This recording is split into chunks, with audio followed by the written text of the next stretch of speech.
maybe no single player in the NBA embodies the value of his coach's system like Joe Ingles within the Quin Snyder scheme. Joe is absolutely never the fastest, biggest, or most athletic guy when he steps on the NBA floor, but he succeeds by leveraging every little advantage Quin's setup affords him, and there's no better example than his now famous pass fake for a layup. If you've been a Jazz fan for a while, you're quite familiar by now with the Ingles pass fake. He's been running it for years and continues to do so even as it's become a primary item on his scouting report for opponents. And actually, when you dig in, Joe's remarkable success with this template reveals a lot about his overall play style and value to the Jazz. Let's dig in.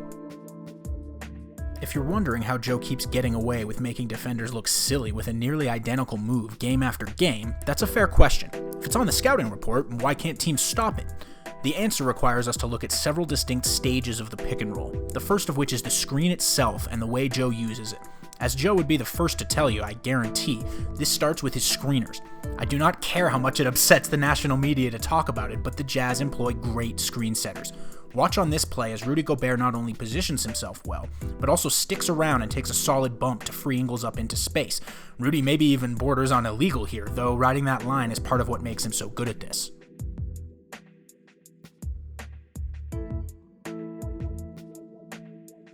Here's another good example. We'll pause it right here as Rudy has already made contact with Joe's man. Note how close Ingles is to Gobert as he uses this pick. This is a technique called rubbing off your man, which I'm aware sounds a bit funny to the childish among us. It involves leaving as little distance as possible between yourself and your screener as you curl around the pick, forcing the defender chasing you to take a more circuitous route. Joe is not only the best at this on the Jazz, he's one of the best in the entire league. And as you can see here, that matters because it constantly creates a 2-on-1 situation for Joe and Rudy to run downhill at. Now, not every Gobert or Favors pick goes so smoothly, although this one here went fine.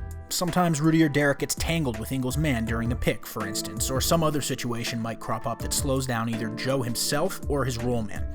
In these situations, it's up to him to keep the passing lane open as a viable threat, and folks, this is the real secret sauce for Joe's continued success with this play despite defenses knowing it's coming. Watch him here perfectly mirroring Gobert's roll speed so that they both have identical pacing. This forces the big man defender to account for both as he backpedals. Here's that same Knicks play from before with Gobert, but watch the pacing. Even with Gobert. Let's contrast these Ingles themes with Donovan Mitchell, and this is not a Donovan diss whatsoever, firstly. Mitchell is a very different player with very different skills from Joe, including one of the best mid-range games in the league, and as such, I'm not suggesting that all of his picks should look like Joe's. At the same time, I think there's some stuff he could take from Ingles. Remember rubbing off your man on the screen from before?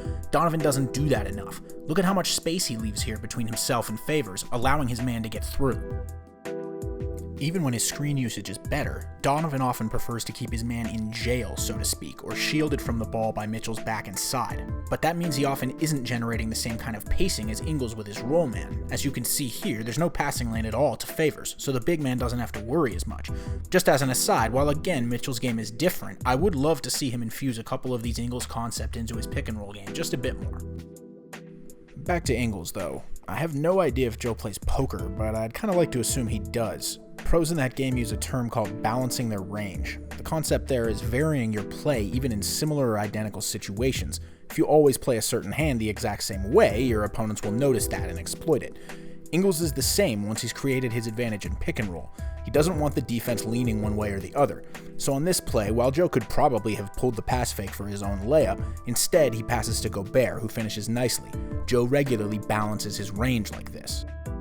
Everything to this point is the baseline for Ingles in pick and roll. He uses good picks in the right ways to generate space, then maintains his passing lane to the big while forcing the defense to constantly respect both options. I like to talk about Joe making the game binary for himself. When he's executing these plays well, it's the defense making the decision about what he does next, not him. They have to leave something open. It's no wonder, then, that Ingles easily leads Jazz ball handlers in points per chance as the pick-and-roll ball handler when shooting, per advanced tracking data by a source. In fact, he's second in the entire league here among guys taking at least 50 shots as the pick-and-roll ball handler. Some of that is how selective he is with his shot, of course. To my eye, he could balance his range even further toward his own shot if he wanted, but some is also just how effective he is at leveraging his circumstances into an advantage. For all pick and rolls, including pass-outs to shooters, Joe is neck and neck for most efficient ball handler on the Jazz with Mike Conley, with both guys inside the league's top 10 for high-volume guys. Defenses want to force variations from Joe's preferred plays, but he knows how to handle all of them. Some teams try bringing their big up a bit further to stop Ingles from getting a runway, like Denver does here with Nikola Jokic, but Ingles will spot that in a hurry and just hit his rolling big for a dunk or a layup. It doesn't even have to be a big edge. John Collins is just a single step too high here, and Ingles leads Gobert right into the pass with a shoulder pass Collins for a lay-in. An even more common counter defenses try with Ingles is forcing him to his right hand, which he's improved a bunch in recent years, but he still prefers the left. But no one says he has to do what the defense wants when they try this, and he turns their ploy into an invitation to launch pull-up threes going in his natural direction. Look at the way Dallas is playing this, sending a very clear message. Ingles is not going left. Joe just says, okay, guess I'll go right, shoot a three.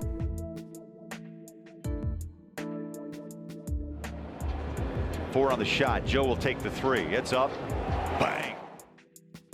Joe has long been a very efficient pull-up three-point shooter, in the mid to high 30% range each year and scorching over 40% this season. Even if that number this year comes back down into his usual range, those are great shots when defenses are allowing him to just walk into them so comfortably.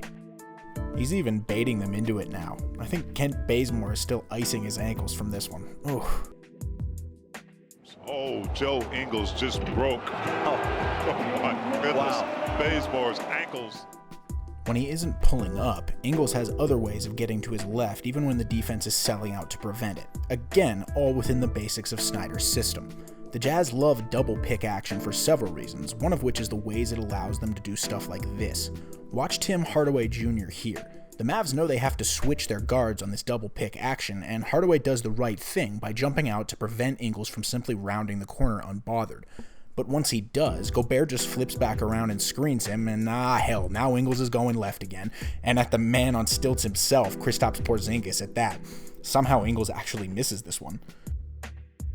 There are a dozen other variations that might get used here by Ingles. Apologies, we don't have time for all of them. A lot of them will look like this, where teams send extra help from outside and inevitably end up surrendering an open three to one of the Jazz's many shooters when Joe picks them out.